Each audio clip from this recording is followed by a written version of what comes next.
वर्ष 2023 में हिंदी फिल्मों के विख्यात गीतकार शैलेंद्र की 100वीं जयंती पर भारतीय साहित्य अकादमी ने उत्तराखंड के रुड़की में शैलेंद्र को सम्मानित करने के लिए एक सम्मेलन आयोजित किया था। मुख्य अतिथि और वक्ता के रूप में जावेद अख्तर ने शैलेंद्र की लेखनी की गहरी प्रशंसा की और उन्हें कबीर और मीरा की परंपरा का एक सच्चा गीतकार माना, जिन्होंने फिल्मी गीतों को साहित्य का दर्जा दिया था। उन्होंने शैलेंद्र की आम आदमी के अनुभवों से जुड़ने की क्षमता और स्वतंत्रता के बाद भारत की जागृति की भावना को उनकी सफलता के प्रमुख कारकों के रूप में उद्धृत किया और बताया कि कैसे शैलेंद्र ने आम जनता को आवाज दी थी। जावेद अख्तर ने शैलेंद्र की सरल लेकिन सशक्त शैली की भी सराहना की, जिसकी उन्होंने अन्य गीतकारों से तुलना करते हुए कहा कि शैलेंद्र का काम व्यावसायिक लेखन नहीं बल्कि साहित्य था। श्री जावेद अख्तर कविराज शैलेंद्र पर बोलते हुए,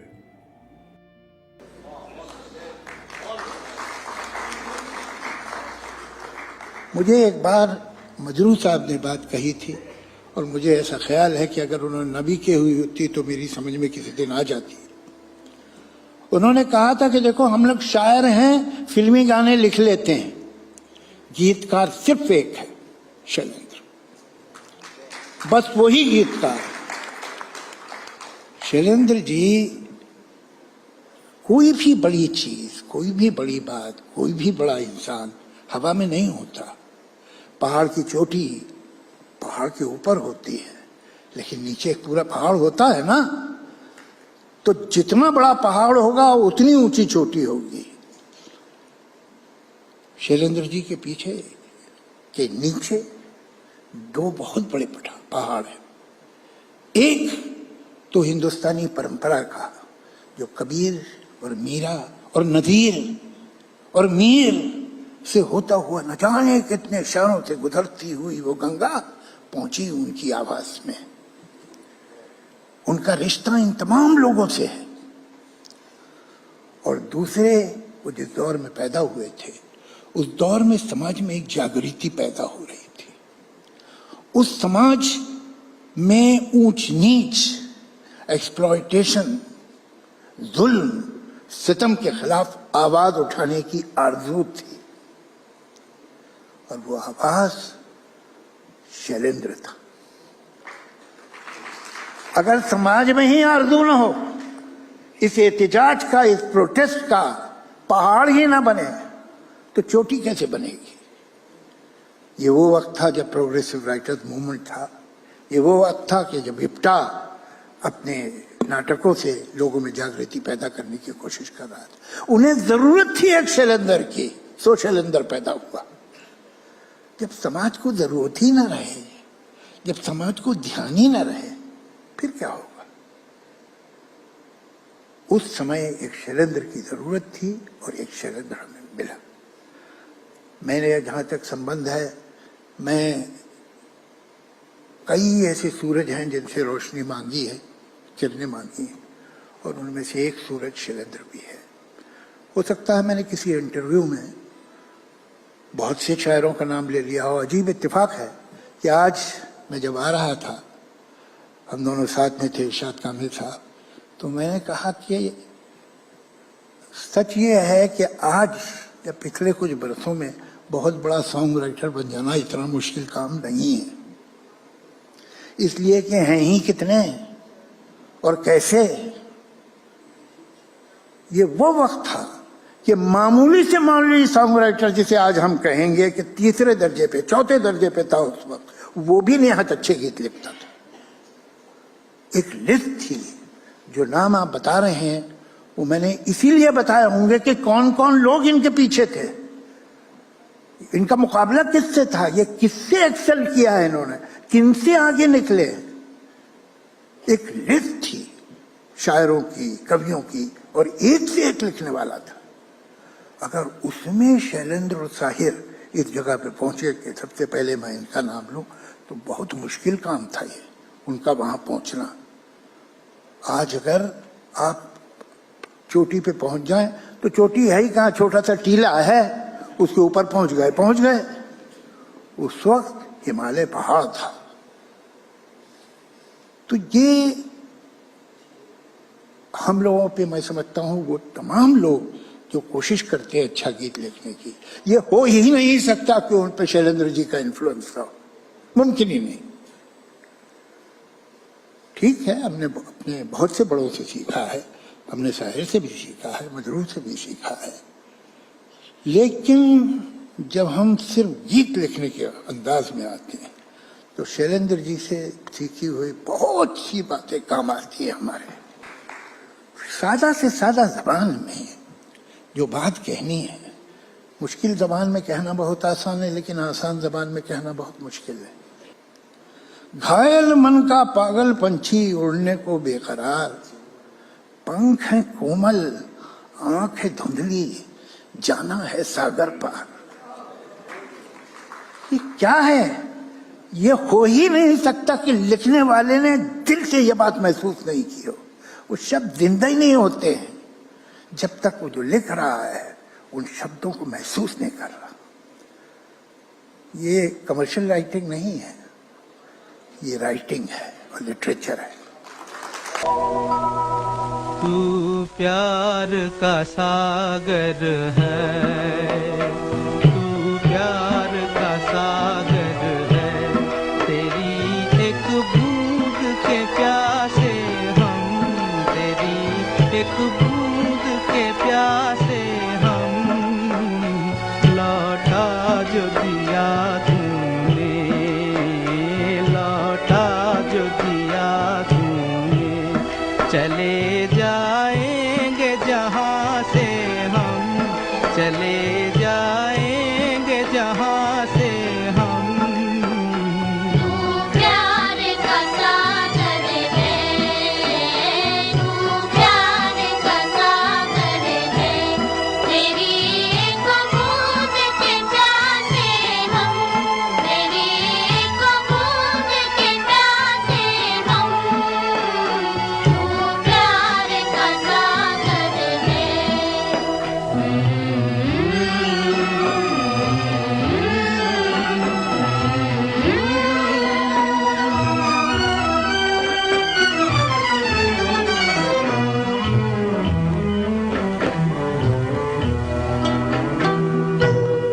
घायल मन का पागल पंछी उड़ने को बेकरार,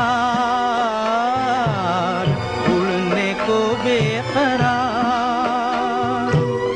पंख है कोमल आंख है धुंधली, जाना है सागर पार, जाना है सागर पार। अब तू ही से समझा, अब तू ही से समझा, राह भूले थे कहाँ से हम, राह भूले थे कहाँ से हम। तू प्यार का सागर है, तेरी एक बूंद के प्यासे हम, तेरी एक बूंद के प्यासे हम। कि वो शायर, वो कवि, वो गीतकार जिसके न जाने कितने गीत हमारे दिलों में आज भी गूंजते हैं। आपने हमारे मुल्क के इंटेलेक्चुअल्स का बहुत बड़ा प्रॉब्लम है, उन्हें अपने इंटेलेक्ट पे भरोसा नहीं। नेशनल म्यूजियम में एक हॉल है, बहुत बड़ा हॉल है, उसमें शीशे की टेबल है, शीशे की फ्रेम्स उस पर रखी हैं, जिसमें शेक्सपियर से लेकर you name any English poet और राइटर, उसके मैन्युस्क्रिप्ट, उसकी रफ कॉपी, उसकी छोटी छोटी लिखी हुई पर्चियां किसी वजह से वो रखी हुई हैं। शेक्सपियर का एक कोई प्रॉपर्टी खरीद रहा था, तो उसमें जो उसे क्लॉज चेंज करवानी थी, हाशिए पे वो चेंजेस भी उसने लिखे हुए हैं। वहाँ ऑस्कर वाइल्ड भी है, वहाँ शॉ भी है, वहाँ ब्लेक भी है, वहाँ कीट्स भी है, वहाँ बायरन भी है, वहाँ वर्ड्सवर्थ भी है। हर राइटर, हर पोएट वहाँ एक ही हॉल में। उसी हॉल में एक और टेबल है जिसकी शीशे की फ्रेम में पॉल मैकार्टनी का यस्टरडे रखा हुआ है, लिखा हुआ उसके हाथ से। मैं सलाम करता हूँ उस कौम को जिसे अपने ऊपर इतना भरोसा है कि वो पॉल मैकार्टनी पे भरोसा कर सकती है। जहां तक अच्छे गीत का एवरेज है, तो जाहिर है कि शैलेंद्र जी का एवरेज और परसेंटेज कुछ और है, कुछ अलग है। तो ये वो लोग हैं जिन्हें, क्योंकि वो एक आम आदमी से बात कर रहे थे, इसलिए आप उन्हें कम समझेंगे किसी से। उन्होंने कहा क्या, ये कितना बड़ा नुकसान हुआ है शैलेंद्र के नहीं होने का हमको अंदाजा नहीं है। शैलेंद्र और फिर साहिर नज्म के अंदाज से लिखते थे, शैलेंद्र जी गीत लिखते थे। मगर इन दोनों ने एक काम किया, आम इंसान फिलॉसफी की किताबें नहीं पढ़ता है, आम इंसान सेकुलरिज्म पे और सोशलिज्म पे कोई थीसिस किसी का नहीं पढ़ता है, आम इंसान इन वर्ल्ड हिस्ट्री को समझने के लिए मोटी मोटी किताबें नहीं खोलता। ये फिल्मी गीत थे इनके, जो पूरे समाज को सही वैल्यूज देते थे, सही संस्कार देते थे। किसी की मुस्कुराहटों पे हो निसार, किसी का दर्द मिल सके तो ले उधार, किसी के वास्ते हो तेरे दिल में प्यार, जीना इसी का नाम है।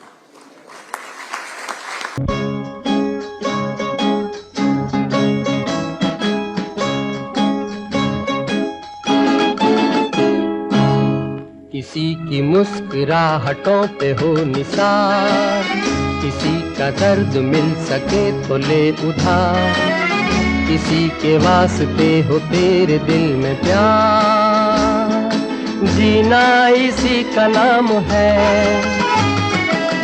किसी की मुस्कुराहटों पे हो निसार, किसी का दर्द मिल सके तो ले उधार, किसी के वास्ते हो तेरे दिल में प्यार, जीना इसी का नाम है।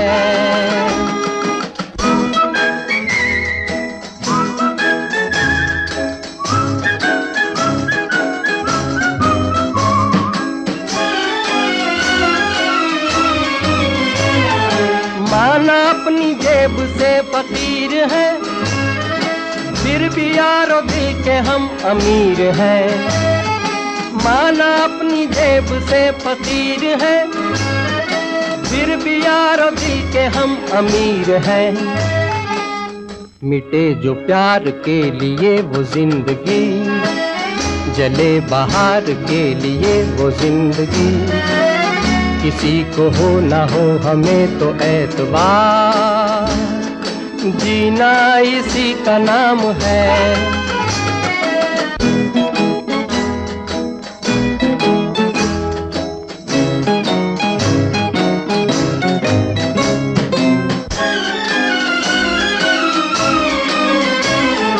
रिश्ता दिल से दिल के एतबार का, जिंदा है हम ही से नाम प्यार का। रिश्ता दिल से दिल के एतबार का, जिंदा है हम ही से नाम प्यार का। के मर के भी किसी को याद आएंगे, किसी के आंसुओं में मुस्कुराएंगे, कहेगा फूल हर कली से बार बार, जीना इसी का नाम है। किसी की मुस्कुराहटों पे हो निसार, किसी का दर्द मिल सके तो ले उधार, किसी। मुझे ये थॉट या ये सबक पिछले 25-30 साल के किसी गाने में बताओ, एक गाना बताओ कि इसमें था, दूसरे शब्दों में था मगर था। वो जो गीत कई लोगों ने कोट किया है, मुझे खुशी है कि किया है।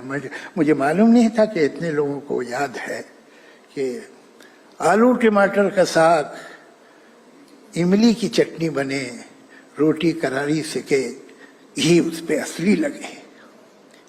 ये लाइनें वो आदमी लिख ही नहीं सकता जिसे मालूम नहीं हो कि भूख क्या है।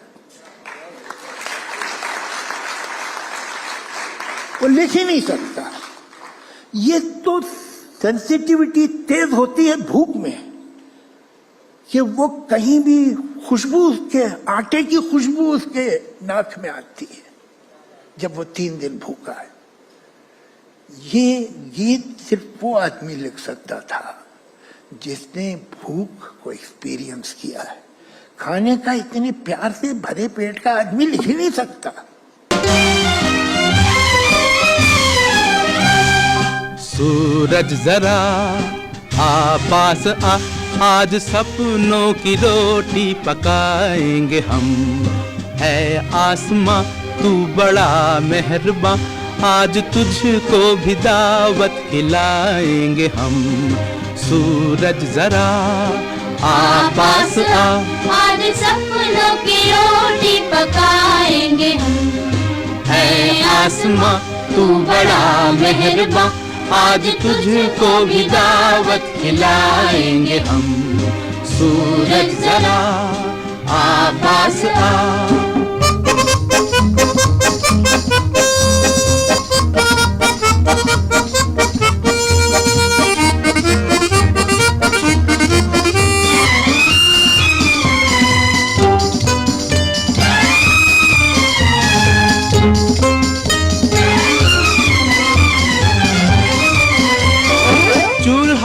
ठंडा पड़ा और पेट में आग है, गर्मा गर्म रोटियां कितना हंसी ख्वाब है।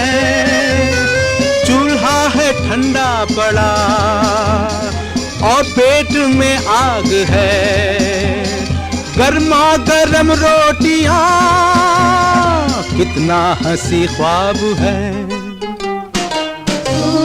जरा आ पास आ, आज सपनों की रोटी पकाएंगे हम। है आसमां तू बड़ा मेहरबां, आज तुझको भी दावत खिलाएंगे हम। सूरज जरा आ पास आ।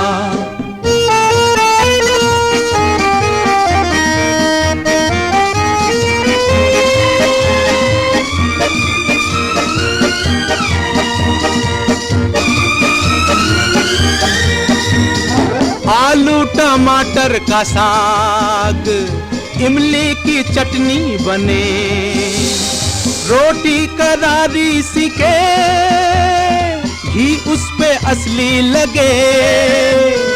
आलू टमाटर का साग हा, इमली की चटनी बने, ओए हुई रोटी करारी सी के घी उस पे असली लगे। सूरज जरा आ पास आ, आज सपनों की रोटी पकाएंगे हम। इतने गीत। छोटे से घर में गरीब का बेटा, मैं भी हूँ माँ के नसीब का बेटा, रंजो गम बचपन के साथी, आंधियों में जला जीवन बाती, भूख ने है बड़े प्यार से पाला। ये तरह तरह के आप गीत देखिए उनके कि कहाँ बाकी एंटरटेनिंग फिल्म बन रही है, सब कुछ हो रहा है, उसके बीच में शैलेंद्र जी कैसे चुपके से सही वैल्यूज आप तक पहुंचा रहे हैं। दिल का हाल सुने दिल वाला, दिल का हाल सुने दिल वाला, सीधी सी बात न मिर्च मसाला, कह के रहेगा कहने वाला। दिल का हाल सुने दिल वाला, आज दिल का हाल सुने दिल वाला, सीधी सी बात न मिर्च मसाला, कह के रहेगा कहने वाला। दिल का हाल सुने दिल वाला।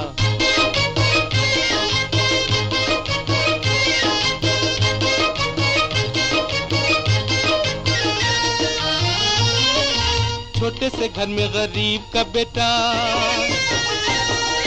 मैं भी हूँ माँ के नसीब का बेटा।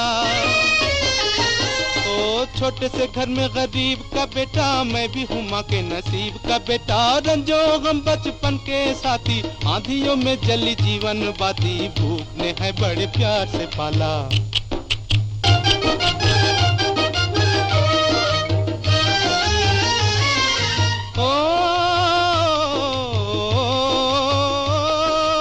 से अभी आजाद नहीं मैं, खुश मगर आबाद नहीं मैं। गम गुलाम से अभी आजाद नहीं मैं, खुश मगर आबाद नहीं मैं। मंजिल मेरे पास खड़ी है, पाँव में लेकिन बेड़ी पड़ी है, टांग अड़ाता है दौलत वाला। ये मैं पब्लिक फिलोसोफर था। He was not only a गीतकार, he was a public philosopher. हम लोग कोशिश करते हैं कि कुछ कहें, लेकिन न उतनी जगह है, न स्पेस मिलती है। मुझसे भी ज्यादा ये नई जनरेशन जो आई है, इसको तो और भी ज्यादा तकलीफ है। ऐसा नहीं कि लिख नहीं सकते हैं, लेकिन इनको न जगह है न मौका है। मुझसे कोई पूछ रहा था, ऐसे गीत जो पहले होते थे, जैसे जी वो प्यासा में थे ना, वो अब क्यों नहीं होते हैं? जैसे सीमा में थे, अब क्यों नहीं होते? मेरा भाई, उस तरह के गीत जिंदा जला दूंगा में तो नहीं आ सकते हैं। अगर पिक्चर का टाइटल जिंदा जला दूंगा है तो उसमें तो नहीं आ पाएंगे ना। वो कहानियां नहीं है, वो चरित्र नहीं है, वो सिचुएशन नहीं है, और वो संगीत भी नहीं है जिसमें इतना ठहराव हो कि शब्द खुल के सामने आ सकें और आपके पास वक्त हो कि आप उन शब्दों की गहराई को महसूस कर सकें। तो बुरे वक्तों में गुजर रही है इस वक्त। जो पॉपुलर म्यूजिक है वो बड़े खराब वक्तों से गुजर रही है, लेकिन ये वक्त भी गुजर जाएगा। और मैं उम्मीद इसलिए रखता हूं कि मैं देखता हूं कि आम आदमी को, जिसका किसी चीज से कोई संबंध नहीं, अगर आप उससे बात कीजिए तो शैलेंद्र जी के गीत उनके अंतरे याद है। मुखड़ा याद होना तो फिर भी आसान होता है। जब तक हिंदुस्तान के रहने वाले को, जो हिंदी उर्दू बोलता है, शैलेंद्र जी के अंतरे याद हैं, तब तक उम्मीद है। धन्यवाद।